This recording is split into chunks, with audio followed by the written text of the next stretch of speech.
குழந்தைகளுக்கு skin care ப்ராடக்ட்ஸ்கள் நீங்கள் தெரிவு செய்யும் போது முக்கியமாக கவனிக்கப்பட வேண்டியவை எவை என்பது பற்றி பட்டுள்ளது.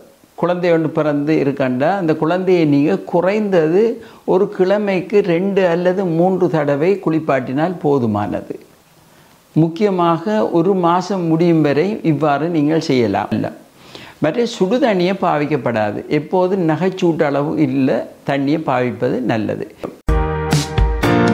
கொழும்பில் அமைந்துள்ள பியூட்டி ஸ்கின் கிளினிக்கு அன்புடன் அழைக்கிறோம். முகப்பரு, அதனால் ஏற்படும் தழும்புகள், கருநிறத்தை முற்றாக போக்க, தலைமுடி உதிர்வுக்கு PRP சிகிச்சை, முகத்தில் ஏற்படும் சுருக்கங்களை போக்கி இளம் தோற்றத்தை பெற, முகத்தில் ஏற்படும் கரும்புள்ளிகள், மெலஸ்மா எனும் கருநிறத்தை அகற்ற, முழு உடலையும் பாதுகாப்பான முறையில் வெள்ளையாக்க நேரடியாக கொழும்புக்கு வந்து சிகிச்சைகள் பெற பிரச்சனையாக இருந்தால் வாட்ஸ்அப் மூலம் உங்களுக்கு உரிய சிகிச்சைகள் நாங்கள் நேரடியாக பார்த்து முக்கியமான ஆலோசனைகளை தருவோம்.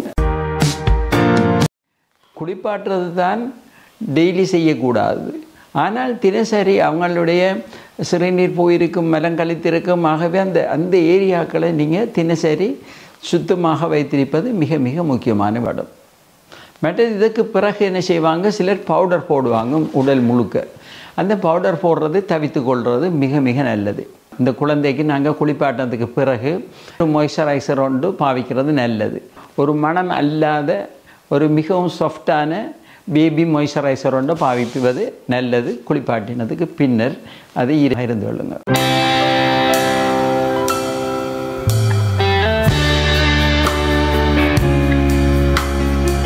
மற்றது பன்னெடுங்காலமாக எங்கள்ட எல்லோரும் பாவித்து கொண்டிருப்பாங்க. குழந்தைகளுக்கு தேங்காய் எண்ணெய் பாவிப்பது, மற்றது ஒலிவ் ஆயில் பாவிப்பது சம்பந்தமாக குளிப்பாட்டத்துக்கு பிறகு போட்டுக்கொள்வாங்க. அது நல்லதாண்டு பல கேள்விகள் என்னிட்ட கேட்டிருக்கிறார்கள் பலரும்.